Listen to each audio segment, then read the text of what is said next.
16장까지 로마서에서 가장 중요한 단어는 요한겔리온, 복음이라고 하는 말입니다. 복음은 성경에서 기쁜 소식이라는 말로 표현되기도 하고 복된 소식이다, 참된 소식이다, 구원의 소식이다 라는 다양한 말로 표현되었습니다. 복음의 중심은 그리스도이신 예수님을 믿으면 죄사함을 받고 하나님의 자녀와 하나님의 백성이 된다고 하는 복된 소식을 가리킵니다. 바울은 지금 이 엄청난 복음의 소식을 로마 교회에 전하고 있습니다. 이유는 바울이 복음의 빚진 자가 되었기 때문입니다. 내가 이 복음을 전하지 아니하면 나에게 화가 미칠 것만 같다. 사실 바울은 복음이신 예수 그리스도를 만나기 전에는 그리스도인들을 박해하고 죽이는 일에 앞장섰던 사람입니다. 그는 하나님의 아들이라고 주장한 예수는 십자가에 못 박혀 죽는 것이 당연하고 예수의 죽음과 부활을 말하고 전하는 사람을 그는 증오했습니다. 그는 십자가에 죽은 예수를 추종하는 사람들과 같이 하나님의 이름을 부른다. 그들과 같은 하늘 아래서 산다. 이것은 용납할 수 없는 모독이었습니다. 그래서 바울은 예수 추종자들을 죽이고 이 세상에서 없애는 것이 자신의 생존 이유요 목적으로 여겼던 사람입니다. 그러던 중에 다메섹 도상에서 해보다 더 밝은 빛 가운데 계신 예수님을 쳐다보았습니다. 십자가에 죽으신 예수님을 만난 것입니다. 십자가에 죽으셨다가 제자들이 말하는 것처럼, 신자들이 말하는 것처럼 부활하신 예수님을 만난 것입니다. 사울아 사울아 네가 어찌하여 나를 핍박하느냐 하시거늘 대답하되 주여 니시오니까 가라사대 나는 네가 핍박하는 예수라. 사울의 예수 체험은 이제 그의 삶을 완전히 바꾸어 놓았습니다. 그는 지난날에 자신을 돌아볼 때 하나님 앞에서나 성도들 앞에서나 한없이 부끄러웠습니다. 자신의 모습은 만삭되지 못하여서 난자와 같은 덜된 사람처럼 그는 느껴졌습니다. 내가 덜돼가지고 신자들을 핍박했다. 그리스도를 몰라봤다는 겁니다. 내가 저 가말리엘 선생님 밑에서 내가 공부를 할 때에 저 유대와 갈릴리로 다니던 예수 소식을 나도 들었는데 왜 그때 내가 말 한마디도 건네지를 못했던가. 자기는 만삭되지 못한 인간 같았습니다. 그는 회개하고 사도가 되었음에도 불구하고 지난날의 죄가를 생각을 하고 나는 사도 중에 지극히 작은 자라. 나는 사도라 칭함을 받기에 감당할 수 없는 자라. 나는 죄인 중에 괴수라. 이것이 눈만 감으면 하나님 앞에서, 교인들 앞에서 고백할 수밖에 없는 바울의 과거였습니다. 바울이 지금 예수 그리스도의 종이 되고 이 복음을 위하여서 택정함을 입은 사도가 된 것이 얼마나 놀라운 하나님의 사랑이고 얼마나 큰 은혜를 받은 자인지를 그는 알게 되었습니다. 그날 이후 사도 바울은 죽는 날까지 복음의 빚진 자로 살아야 되겠다. 내가 이 복음을 박해했으니 내가 이제는 이 복음을 전하면서 살아야 되겠다. 복음의 은혜를 갖기 위해서 복음의 증인으로 살기로 작정을 했습니다. 그는 이 복음에 감격하여서 예수 그리스도의 자원하는 노예가 되었고 이 복음을 위하여 택정함을 입은 하나님의 사도가 되었다고 합니다. 이 시간 복음은 이라는 제목으로 로마서 강의 계속하고자 합니다. 주의 음성을 듣는 우리에게 하나님의 은혜 주심이 있기를 소원합니다. 첫째로 복음이 무엇인가? 교회를 다니는 분이라면 복음이라고 하는 말이 얼마나 익숙한지 모릅니다. 그러나 정작 복음이 무엇이냐고 누군가가 물어보면 분명하게 대답하지 못하는 경우가 얼마나 많습니까? 복음은 기독교의 핵심 진리입니다. 우리 몸으로 말한다면 심장과 같습니다. 그럼에도 불구하고 교인들 중에는 복음에 대해서 분명하게 이해를 하지 못하는 경우가 많습니다. 여러분은 복음이 무엇입니까? 여러분이 누군가가 여러분에게 복음이 뭐냐고 묻는다면 어떻게 분명하게 말을 해줄 수 있겠습니까? 어떤 사람은 문자 그대로 좋은 소식이다, 복된 소식이다 라고 말할 것입니다. 예, 맞습니다. 복음은 좋은 소식이고 복된 소식이 맞습니다. 그러나 그 정도만 알고 있다면 그것은 어떤 사람을 알고 있는데 그 이름 정도만 아는 것하고 비슷합니다. 사람을 알려면 그 사람과 대화를 해봐야 되고, 그 사람과 이 얘기도 해봐야 되고, 그 사람과 함께 교제를 하고 생활도 해봐야 그에 대해서 누군가가 물으면 말을 해줄 수 있습니다. 이름만 안다, 그럼 그 사람을 알지 못하는 겁니다. 이 밤에 예배드리고 있는 우리 모두는 대부분은 결혼을 하고 가정을 가지고 있습니다. 만약 누군가가 여러분의 부모에 대해서 묻는다면, 여러분의 자녀에 대해서 묻는다면 여러분은 그 이름부터 시작해서 생일은 언제고, 학교는 어디에 나왔고, 경력은 뭐고, 성격은 뭐고, 무슨 음식을 좋아하고, 친구는 무엇이고, 그의 성품은 어떤 것이고, 이거를 말하는 데에 별로 주저하지 않을 것입니다.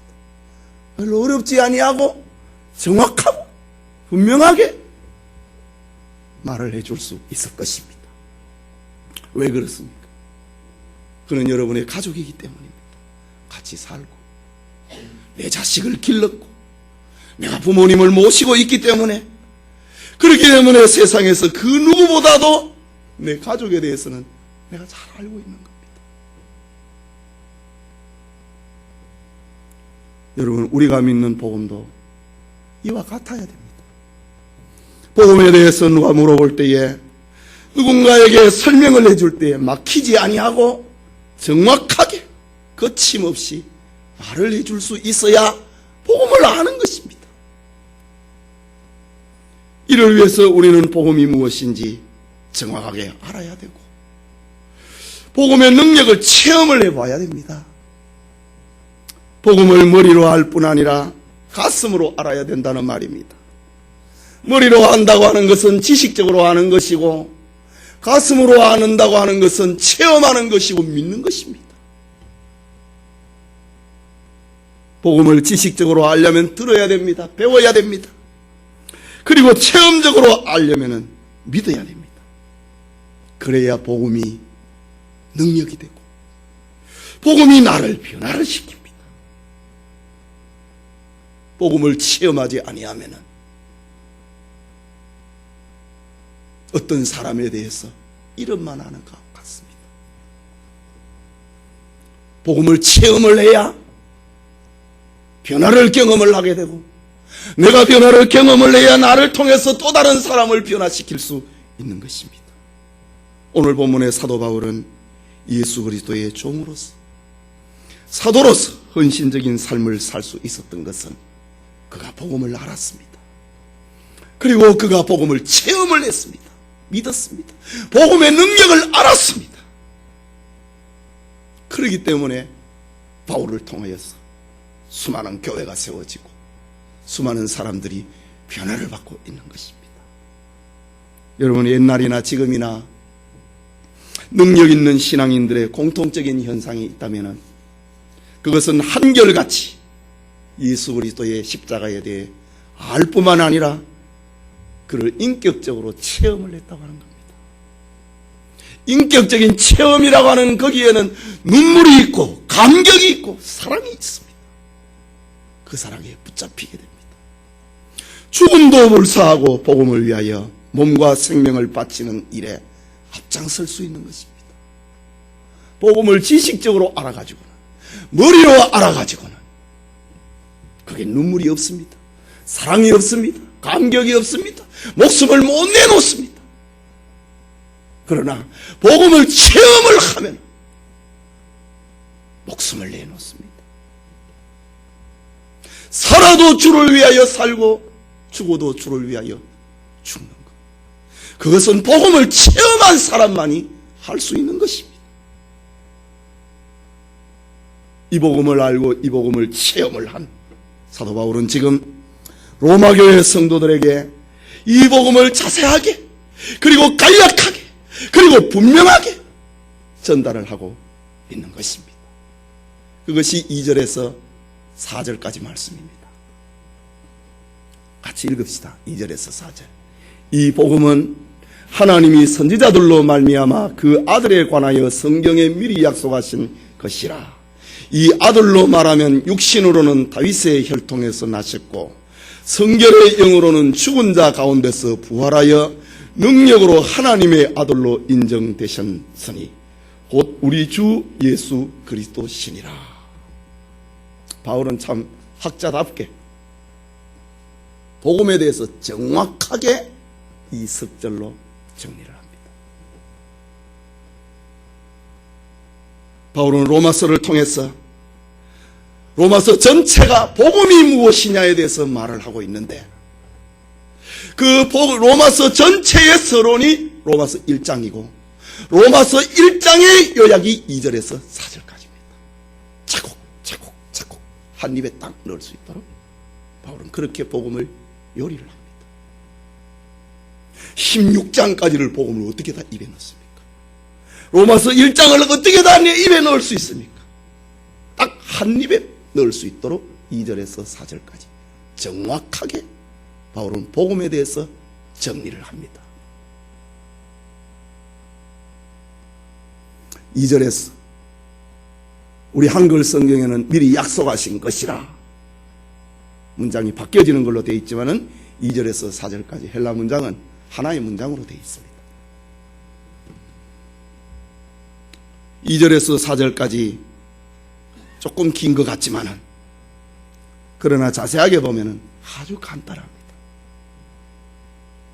2절에서 4절까지가 이 복음에 대해서 바울이 지금 설명을 하고 있는데 이 복음은 이라는 말로 시작을 합니다.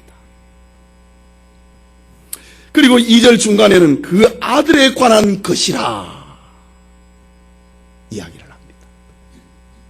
그리고 마지막에 끝맺음은 주 예수 그리스도시니라 라고 합니다.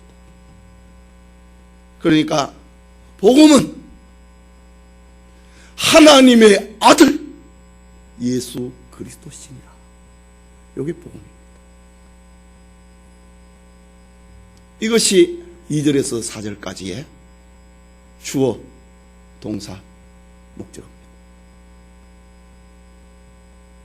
복음은 하나님의 아들 예수 그리스도시니라. 이 형식이 됩니까? 이것이 복음입니다. 하나님의 아들 예수 그리스도다. 좀 더 구체적으로 얘기하면 복음이 무엇인가? 예수 그리스도다. 예수 그리스도에 대한 소식을 듣는 것, 그 자체가 복음이라는 말입니다. 이 세상에 제일 기쁜 소식이 뭔가? 그것이 복음인데 바로 예수 그리스도입니다. 예수 그리스도 자신이 복음입니다. 예수 그리스도가 기쁘고 좋은 소식입니다. 이 세상에서 예수 그리스도, 이게 제일 큰 기쁜 소식입니다. 그러면 2절에서 4절까지의 문장의 다른 부분들, 나머지 부분들은 뭡니까? 그것은 다 복음을 수식을 하는 수식어입니다. 예수 그리스도를 설명을 하는 수식어입니다. 음식의 비유를 하면은 양념과 같고, 집으로 비유를 하면은 예수 그리스도라고 하는 집이 있으면은 나머지 부분들은 다 가구들입니다. 냉장고고 테레비고 장롱이고 가구들입니다.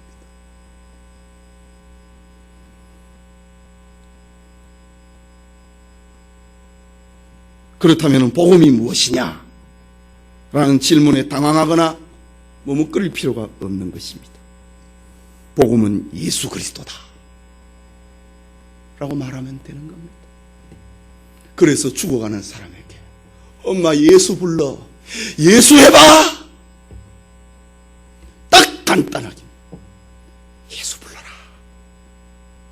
아버지 예수님 해봐요. 할머니 예수라고 불러봐요. 그게 딱 복음입니다. 신학적으로 복잡하게 말할 필요도 없고 바울이 전하고자 하는 마지막 추리고 그 알갱이가 예수 그리스도입니다. 여기에 음식의 맛을 내기 위해서 양념을 첨가하고 있는 형식입니다. 집으로 말을 하자면 여러 가구와 인테리어를 갖춰놓은 것을 그렇게 말합니다. 그 양념이 무엇입니까? 소품들이 무엇입니까? 그 복음 예수 그리스도는 하나님이 선지자들로 아들에 관하여 미리 약속하신 것이었다. 그러니까 복음이신 예수 그리스도는 우연한 일이나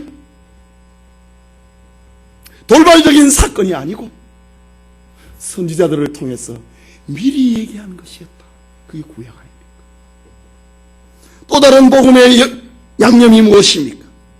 그것은 다윗의 혈통, 곧 인성을, 인간의 몸을 입고 이 땅에 오신 그리스도다. 인성을 가진 예수다라고 말합니다. 또 다른 복음의 양념이 무엇입니까? 십자가에 죽었다가 부활하심으로 하나님의 아들로 인정되신 분이다. 그리스도의 신성을 말하는 겁니다. 바울은 2절에서 4절까지 복음은 예수 그리스도다. 그분은 갑자기 돌발적으로 이 땅에 오신 분이 아니고 어쩌다 보니까 오신 분이 아니고 성경의 예언대로 오신 분이다 이야기를 하고, 그분은 다윗의 혈통을 통해서 출생했다. 인성을 강조하고 완전한 인간이라고 하는 걸 강조를 하고, 그분은 십자가에 죽었다가 부활하셔서 하나님의 아들로 인정되신 분이다. 완전한 신이라는 것을 설명을 하고 있는 것입니다. 결론적으로 이 복음을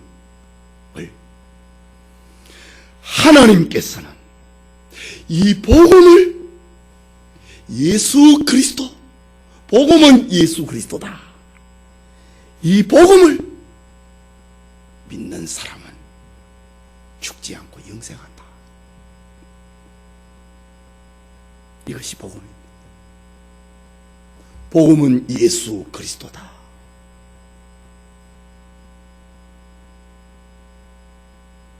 인성을 가지신 예수님이 십자가에 죽었다. 신성을 가지신 예수님이 부활했다. 그 예수를 믿으면 영생한다. 이게 복음입니다. 이것이 기독교의 핵심입니다. 신구약 성경 전부 다 이 복음을 설명을 하고 있는 것입니다. 너희가 성경에서 영생을 얻는 줄 생각하고 성경을 상고하거니와 이 성경 곧 내게 대하여 증거하였느니라. 여러분, 이 복음의 개념을 머릿속에 꽉 집어넣으시기 바랍니다. 어떤 일이 있어도 잊어버리지 말아야 됩니다. 특히 교회에 오래 다니신 분들에게 말씀드립니다. 복음의 개념을 다시 정리하십시오. 아직 구원받지 못하신 분이나 처음 믿는 분들에게 말합니다. 이 복음을 믿으면 당장 구원받습니다. 순식간에 죽음에서 구원에 이릅니다. 이 복음을 믿으면 심판에서 면제됩니다. 영원한 생명을 누리게 됩니다. 세상에 이보다 더 좋은 소식이 어디 있고, 이보다 기쁜 소식이 어디 있고, 이보다 더 복된 소식이 어디에 있습니까? 죽을 사람이 산다. 형벌받을 사람이 용서받는다. 지옥 갈 사람이 천국 간다. 이보다가 더 좋은 소식이 어디에 있습니까? 훌륭한 의사 만나갖고 내 치료받았다. 그것만 해도 자랑을 하고, 어디 음식점에 갔는데 진짜 끝내주더라. 그것만 해도 자랑을 하는데, 죽을 사람이 산다 이거지. 지옥 갈 사람이 천당 간다 이거지. 영원히 형벌받을 사람이 영생한다. 이것보다 더 기쁜 소식이 어디에 있습니까? 불신자의 귀에는 이 복음이 하찮고 대수롭지 않은 소식처럼 들릴 것입니다. 그러나 바울은 십자가의 도가 멸망하는 자들에게는 미련한 것이요, 구원을 얻는 우리에게는 하나님의 능력이라고 합니다.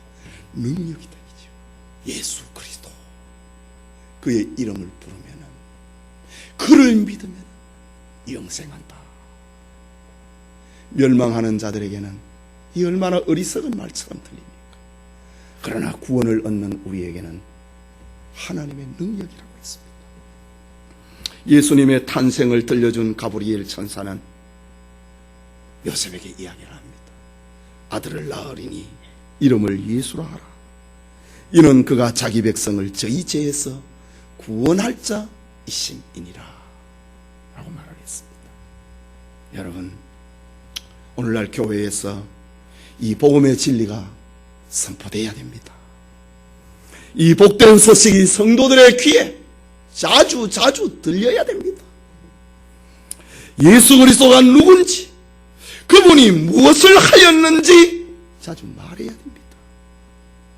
그래서 복음이 성도들의 마음속에서 뜨겁게 살아나야 됩니다. 마음속에 구원의 감격으로 되살아나야 되는 겁니다.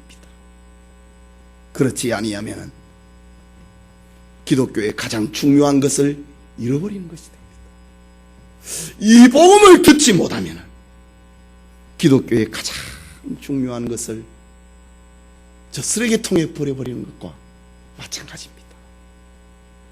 그러나 복음이 전해지면은, 이 복음이 들려지면은, 이 복음을 듣게 되면은 성도들의 지급관이 달라집니다. 이 복음을 들으면 인생관이 새로워집니다. 이 복음을 들으면 내가 왜 살아야 되느냐, 왜 죽어야 되느냐, 생사관이 달라지게 됩니다. 예배드리는 우리 모두에게 바울의 인생을 송두리째 바꾸어 놓았던 이 복음을 듣고 이 복음을 전하는 축복이 있기를 소원합니다. 그게 둘째로 다시 들어야 될 복음입니다. 본문 5절에서 7절까지 읽읍시다. 그로 말미암아 우리가 은혜와 사도의 직분을 받아 그 이름을 위하여 모든 이방인 중에서 믿어 순종케 하나니, 너희도 그들 중에 있어 예수 그리스도의 것으로 부르심을 입은 자니라. 로마에 있어 하나님의 사랑하심을 입고 성도로 부르심을 입은 모든 자에게 하나님 우리 아버지와 주 예수 그리스도로조차 은혜와 평강이 있기를 원하노라 라고 합니다. 바울은 지금 로마교회 성도들에게 복음을 들려주고 있습니다. 이 복음으로 말미암아 우리가 은혜를 받았다. 이 복음으로 말미암아 우리가 지금 사도가 되었다. 이 복음을 위하여 모든 이방인들로 믿고 순종하게 하는 일을 우리가 하고 있다. 이 복음으로 로마교회 성도들 너희도 우리처럼 예수 그리스도의 것이 되었다. 이 복음을 따라감으로 로마교회 성도들아, 이 복음을 쫓아감으로 너희에게 은혜와 평강이 있기를 원한다.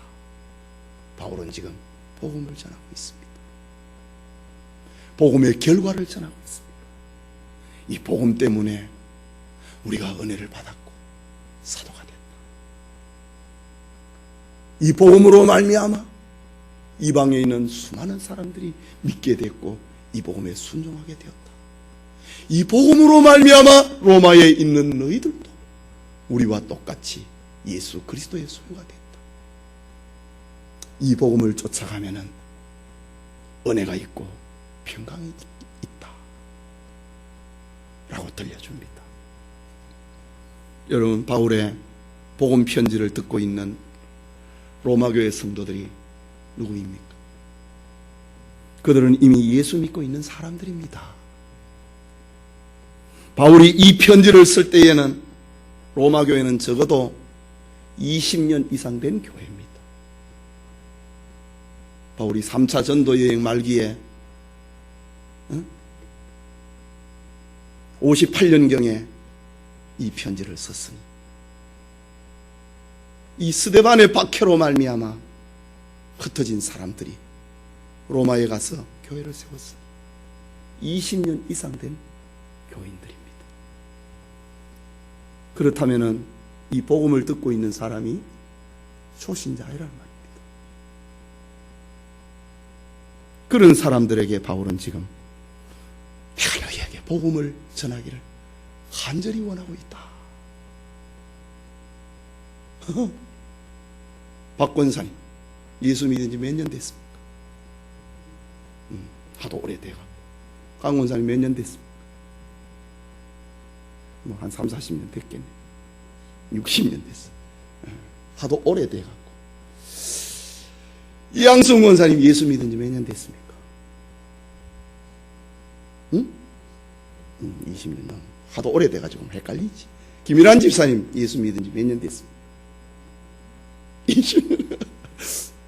예. 자, 보십시오. 이렇게 다시 20년 넘은 사람 손대봐요. 손들어봐요. 대부분이네. 다 묵은 닭들이네. 완전 손 내리세요.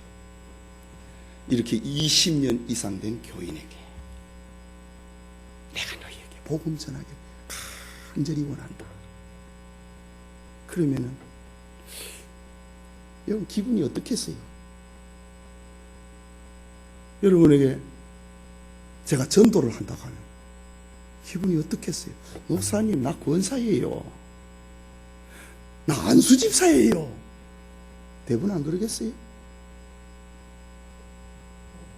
그런데 바울은요, 로마교회 신자들 20년, 30년 된 교인들에게 내가 너희에게 복음은 예수 그리스도다.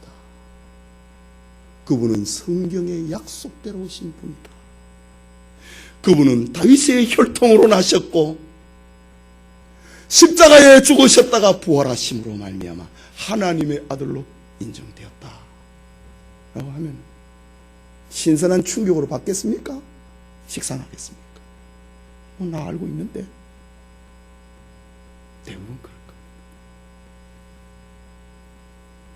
그런데 바울이 20년이 넘은 로마교회 교인들에게 복음을 전하고 있습니다.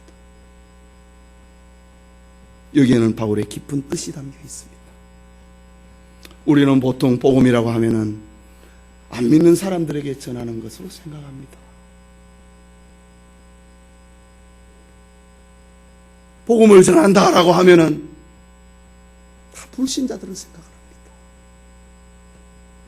그런데 바울은 지금 20년이 넘은 로마교회 교인들한테 복음을 전하기를 내가 간절히 원하고 있다고 말을 하고 있습니다. 10절에도 보면은 어떠하든지 이제 하나님의 뜻 안에서 너희에게로 나아갈 좋은 길 얻기를 구하노라. 바울은 할 수만 있으면, 내가 이 편지만을 가지고 복음을 전하는 게 아니라 할 수만 있으면 내가 너희 만나갖고 복음 전하고 싶다고 이야기를 합니다. 바울이 왜 20년이 넘은 교인들에게 이런 말을 하고 있을까? 그것은 로마교회 교인들로 하여금 복음의 순수성을 다시 회복시키기 위함입니다. 복음의 열정을, 복음의 감격을 다시 회복시키기 위해서 예수 그리스도에 대해서 다시 들려주고 있습니다. 그래서 바울은 교인들한테 이미 들었던 복음, 이미 알고 있던 복음, 그 복음을 내가 너희에게 전하기를 간절히 원하고 있다 라고 말합니다. 20년이라고 하는 세월은 작은 세월이 아닙니다. 20년이라고 하는 세월은 복음을 영접했던 그 첫사랑이 시들어버리기에 충분한 시간입니다. 여러분, 새신자들은요, 예수 가슴이 불렁불렁거립니다. 그러나 20년 넘은 교인들은요, 예수 아마 알고 있는데 첫사랑을 잊어버리기에 다 충분한 시간입니다. 20년이라고 하는 세월은 신앙의 맛을 잃어버리기에 충분한 시간입니다. 20년이라고 하는 세월은 신앙의 타성이 붙기에 적당한 시간입니다. 20년이라고 하는 세월은 감격도 잃어버리고 순수성도 사라져버리기에 충분한 세월입니다. 특히 문명의 중심지, 정치와 권력의 중심지, 경제의 중심지에 살았던 로마 교회는 이 복음의 순수성을 잃어버리기에 충분했습니다. 영적인 불감증이 걸리기에 충분했습니다. 복음을 들어도 감각이 없고, 신앙생활을 해도 신선함이 없고, 습관처럼 되어버린 그런 로마교회 교인들에게 복음은 들려주고 있는 겁니다. 복음을 전해가지고 로마교회 교인들을 새롭게 해야 되겠다 이거지. 저대로 나아가 안 되겠다 이거지. 로마교회 교인들을 새롭게 만들어갖고 저 로마의 서방구 선교를 책임지도록 만들어야 되겠다. 첫 시간에 얘기했지. 지금까지 로마의 동쪽을 선교를 저 안디옥 교회가, 마카도니아 교회가 책임을 졌다면 이제부터는 저 로마 교회의 복음을 전해가고 복음을 새롭게 해가지고 복음으로 저들의 가슴을 뜨겁게 만들고 그리스도를 향한 사랑이 뜨거워지게 만들어갖고 로마의 서쪽 부분 선교를 너희들이 감당해라. 이 일을 하기 위해서 복음을 전하기 위해 고 있습니다. 여러분, 주의 일을 새롭게 하려고 하면 복음을 들어야 됩니다. 내가 알고 있는 것 가지고 안 됩니다. 내가 들었던 것 가지고는 안 됩니다. 복음을 새로 들어야 됩니다. 이것이 복음의 능력입니다. 다른 것은 자꾸 들으면 식상합니다. 그러나 예수 그리스도의 이 복음은 암만 들어도 식상하지 않습니다. 여러분, 우리가 잘 알고 있는 것처럼 역사가 오래된 교회, 전통이 오래되어 있는 교회일수록 복음이 죽어버렸습니다. 저 100년, 200년, 300년, 400년 된 저 유럽의 교회를 보십시오. 거기에 복음이 없습니다. 다 복음은 죽어버렸습니다. 예배당은 박물관이 되어버렸습니다. 전시장이 되었습니다. 안 그러면 팔아버렸던가. 한국 교회의 오래된 교회를 보십시오. 예수님의 사랑이 식어 있습니다. 뜨거움이 식어 있고 열정이 식어 있고 영적으로 침체되어 있습니다. 건물은 오래돼갖고 웅장하고 화려한데 안에는 심각한 병이 들어 있습니다. 예수님을 믿은 오래된 사람들을 보십시오. 생명이 있습니까? 오래된 사람이 전도합니까? 능력이 있습니까? 오래된 교인들은 화석처럼 굳어 있습니다. 내가 복음 알고 있다 이거지. 내가 복음 들었다 이거지.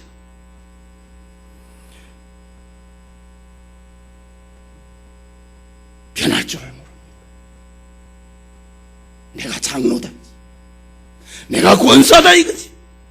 그런데 이제 믿은 사람이, 이제 교회 온 사람이 자기를 무시한다고 교권을 주장을 합니다. 이게 무슨 복음입니까?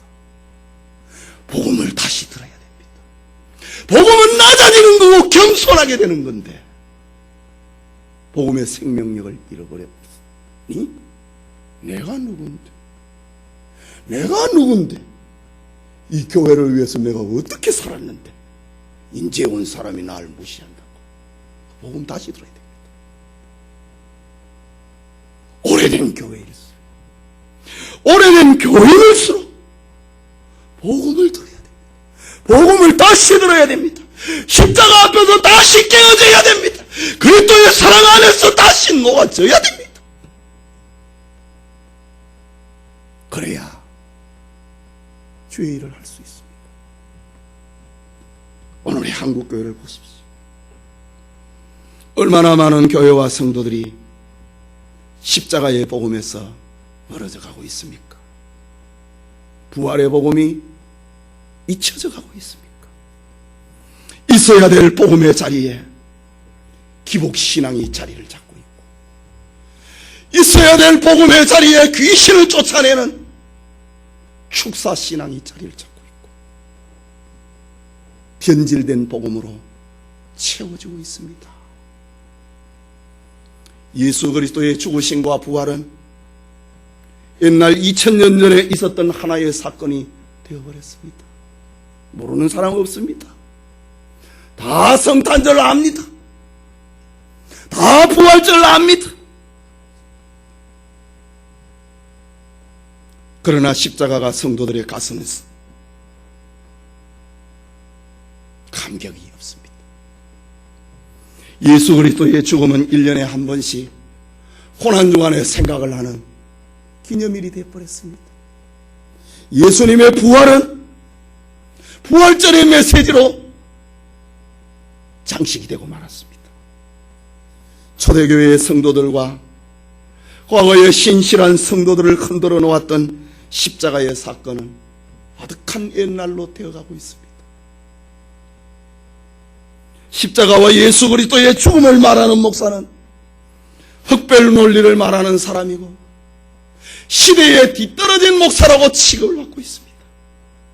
죄에 대해서 설교를 하고 죽음에 대해서, 심판에 대해서, 지옥에 대해서 설교를 하면은 요즘 세상을 모르는 목사라고, 설교자라고 취급을 받고 있습니다.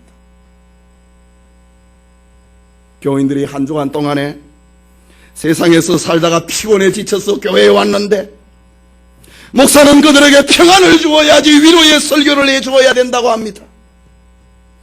일주일 동안 세상에서 상처를 받고 왔는데, 교인이라고 하는 이름 때문에 온갖 당하고 왔는데 교회에 와서 위로를 받아야 된다고 합니다. 그래서 교회에서 목사의 설교와 죄에 대한 설교를 하고 성도들의 의무와 성도들의 사명에 대해서 이야기를 하면은 교회를 옮긴다느니, 교회를 안 나오겠다느니 목사를 기뻐합니다. 교인들의 마음과 삶을 찌르고 힘들게 하면은 교회는, 오늘의 시대는 성장 안 한다고 합니다. 이런 것들이 오늘날 한국 교회에 복음의 자리에 앉아 있습니다. 작년에 미국의 스타 목사님이 별세했습니다. 미국 캘리포니아주의 수정교회 설립자인 로버트 슐러 목사가 작년에 돌아가셨습니다. 그는 적극적인 사고방식, 긍정의 메시지로 한 세대를 풍미했습니다. 그의 목회는 2차 세계대전이 끝나고부터 전성기를 이룹니다.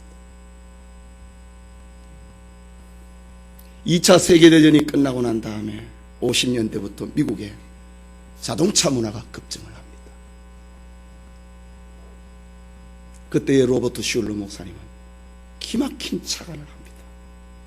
자동차 문화? 그러면 자동차 극장을 빌려갖고 교회를 해야 되겠다. 교인들 밖에 안 나와도 된다. 차 안에서 예배드려라. 로버트 슐러 목사님의 50년도의 설교 강단은 스네카 지붕이었습니다. 기발한 아이디어 아닙니까? 피곤하다 이거지. 옆 사람하고 부대낄 필요도 없다 이거지.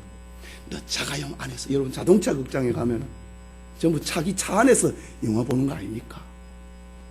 50년대의 로버트 슐러 목사님은 예배를 그렇게 이끌고 나갔습니다. 현대인들의 감각을 기막히게 맞췄습니다.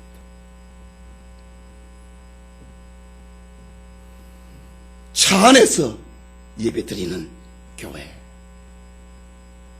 현대인들의 마음을 딱 붙들어 잡았습니다. 자동차를 타고 온 신자들에게 주파수를 맞추라고 하면서 정죄의 대신의 희망과 격려의 메시지를 전하고 구도자 중심의 예배를 만들었습니다.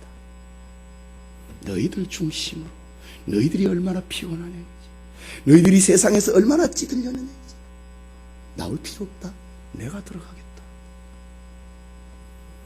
로버트 슐러의 목회가는 그 매력은 느꼈던 수정교회 교인들은 10년이 지나고 61년에는 빛나고 거대한 유리교회당 교회를 짓고 수정교회다, 크리스탈 교회다, 교회당을 그렇게 지었습니다. 슐러 목사님은 매주일 교회에 유명 인사를 초대했고 교인들의 욕구를 채워주기 위해서 다양한 프로그램들을 개발을 했습니다. 70년대부터는 로버트 슐러 목사님이 TV 설교 방송을 진행을 했습니다. 정말 시대를 앞서가고 있잖아요. 능력의 시간 TV 방송, 능력의 시간 프로그램을 통해서 그의 영향력은 미국과 세계 교회로 극대화됐습니다. 1000만 명 이상이 매주마다 로버트 슐러 목사님의 설교를 시청하게 됐습니다. 그는 상냥한 웃음과 사제들의 복장, 천주교 신부들이 입는 아주 발끈한 옷을 입었습니다. 머리는 하얗게 은빛 머리카락으로 물들였습니다. 열정적이고 긍정적인 메시지는 단번에 수백만 명의 사람들을 사로잡았습니다. 로버트 슐러 목사님을 통하여서 신조어가 나왔습니다. 텔레반젤리스트, TV 설교 부흥사, 텔레반젤리스트라고 하는 신조어까지 만들어낸 사람입니다. 그는 시대의 파도를 타는 목사의 모델이 됐습니다. 나는 왜 이렇게 골동품이지? 참 10년마다 변화가 돼가는 시대를 선도해 나가는 목사들의 모델이 됐습니다. 수정교회는 세계 교회, 성장하는 교회의 모델이 됐습니다. 70년대 이후부터 한국에서 미국으로 여행 가는 목사들에게는 수정교회를 한번 가보는 것이 순례 코스가 됐습니다. 이것을 알아차린 한국의 기독교 여행사들은 미국 여행에 수정교회를 들렸다가 가는 여행 패키지를 만들어냈습니다.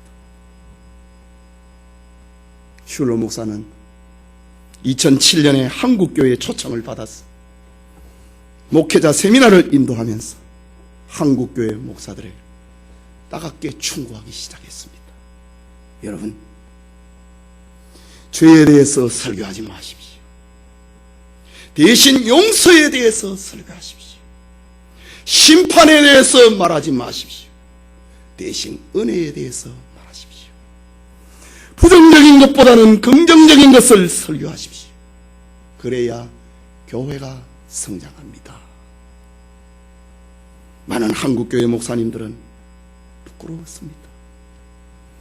언론에서는 이제 한국교회의 목회관을 수정해야 된다고 하는 기사를 쏟아내기 시작했습니다. 그러나 지금 미국의 수정교회는 어떻게 됐습니까?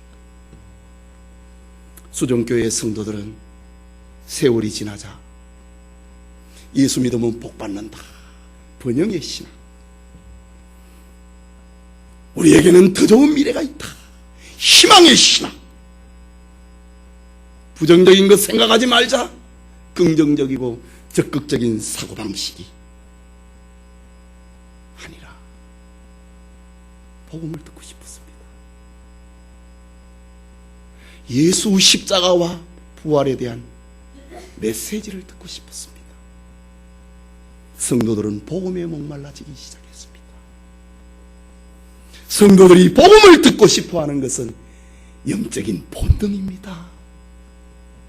어린아이는 엄마 젖을 빠고 싶은 것이 본능이듯이 아이들한테 자꾸 과자, 사탕 넣으면 배탈 부립니다. 나에게 엄마 젖 달라. 하나님의 자녀는 복음에 목말라 있습니다. 처음 못 배는 몇 년 동안은 희망의 신앙, 번영의 신앙, 긍정의 신앙, 적극적인 사고방식, 좋아 보였습니다. 그러나 그건 복음이 아니었습니다. 견디다 못한 수정교회 성도들은 복음을 찾아서 떠나기 시작했습니다. 복음을 변형을 시키고 현대교회 성장의 모델이 되었던 수정교회는 파산했습니다. 2010년에는 로마 가톨릭 교회에 매매가 되어버렸습니다. 그리고 세계교회에 충격을 가져다 주었습니다. 교회를, 세계교회의 상징이었던 교회가 로마 가톨릭 천주교에 팔리다니, 이게 어떻게 된 거예요? 여러분, 반복음적인 교회, 비성경적인 교회, 그것이 성장한다 하더라도 온전할 수 없는 것입니다. 교회는 죄에 대해서 지도해야 됩니다. 이것이 세상에 교회가 존재하는 이유입니다.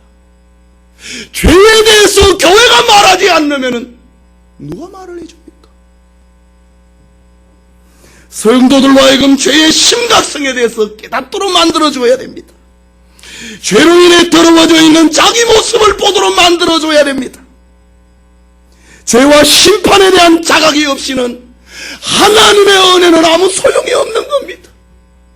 지옥에 가봐야 내가 지옥 간다 돼야 날 건져주신 주님 앞에 감사하는 거지. 지금 이 상태에서 하나 점프하는 거 무슨 감격이 있습니까? 적극적인 사고방식이 무슨 그리스도인의 삶을 바꾸어 놓을 수 있단 말입니까? 지옥에 들어가야, 지옥의 문 앞에까지 가야 천당이 얼마나 소중하고, 죄의 삭선 사망이다, 이 선언을 받아야 날 용서해 주신 주님 앞에 감격하게 되는 겁니다. 하나님의 은혜를 깨달으려고 하면은, 하나님의 그 사랑에 감격하려고 하면은 죄와 죽음과 심판에 대해서 알아야 됩니다. 지옥에 대해서 들어야 됩니다. 그래야 죄를 회개하고 이 복음을 받아들이는 겁니다. 사도 바울이 자기의 죄를 생각하니까 나는 만삭되지 못한 인생이다. 내가 무슨 사도냐? 나는 사도 중에 지극히 작은 자. 사도라 칭함을 받기에 감당할 수도 없다.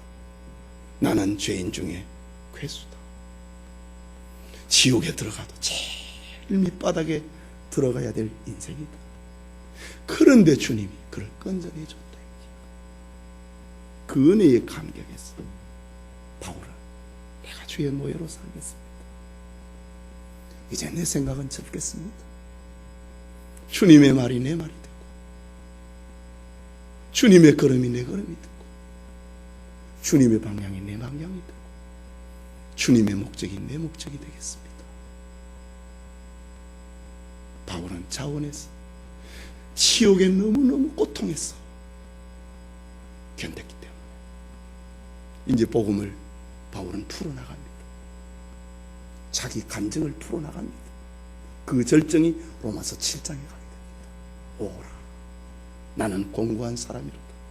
이 사망의 몸에서 누가 나를 건져내랴.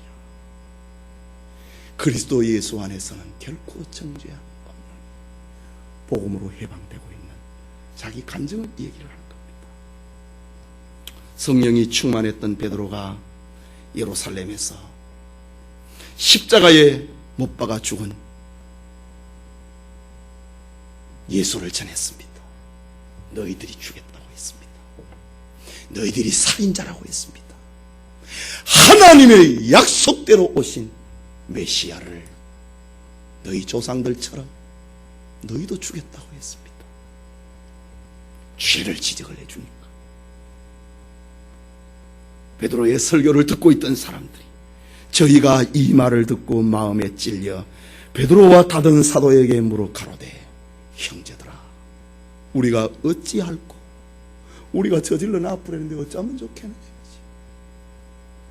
베드로가 가로되 너희가 회개하여 각각 예수 그리스도의 이름으로 세례를 받고 죄 사함을 받으라. 그리하면 성령을 선물로 받을 것이다. 여러분 이게 복음입니다. 죄에 대해서, 심판에 대해서, 지옥에 대해서 들려주었을 때에 주의 사랑이 얼마나 감사한지, 그 은혜가 얼마나 감사한지, 그의 인생을 바꾸어 놓는 것, 그게 복음입니다. 성도 여러분, 복음은 예수 그리스도입니다. 예수 그리스도의 죽음과 부활이 복음입니다. 바울이 믿고 증거하는 예수 그리스도는 인류를 훌륭하게 살다가 위대한 업적을 남긴 채 총총히 사라져버린 그런 인물이 아닙니다. 그는 십자가에서 인류의 죄를 대속해 주으셨고 그는 사망의 권세를 뚫고 승리하신 분입니다. 하나님은 이 복음을 믿는 자에게 죽지 않고 영원히 살 수 있도록 만들어 주었습니다. 여러분 이게 복음입니다. 그렇기 때문에 우리는 이 복음을 자주 들어야 됩니다. 이 복음이 교회에서 자주 선포되어야 됩니다. 듣고 또 들어서 우리의 전 인격 속에 꽉 들어차 있어야 됩니다. 꽉 들어찼어. 복음이 우리의 삶의 중심이 되도록 만들어야 됩니다. 초대교회 성도들은 이 복음을 알았습니다. 이 복음을 체험했습니다. 이 복음이 너무 귀하고 소중해서 모일 때마다 그들은 예수 그리스도의 십자가의 죽음을 기념을 하는 성찬식을 모일 때마다 했습니다. 그리고 죽음을 불사하고 이 복음을 전했던 것입니다. 여러분은 복음에 대해서 어떻게 알고 있습니까? 이 복음을 얼마나 알고 있습니까? 이 복음을 믿고 있습니까? 이 복음을 진정으로 가슴으로 체험을 하고 있습니까? 이 복음에 감격하여서 사랑과 은혜를 여러분들은 어떻게 표현하고 있습니까?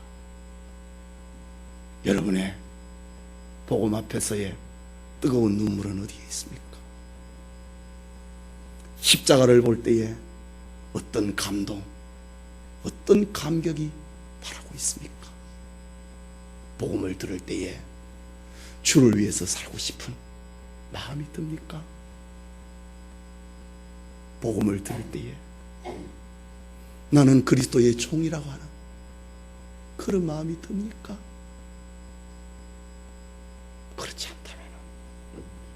복음을 다시 들어야 됩니다. 오늘 하나님께서는 복음 앞에 여러분들을 초대하고 있습니다.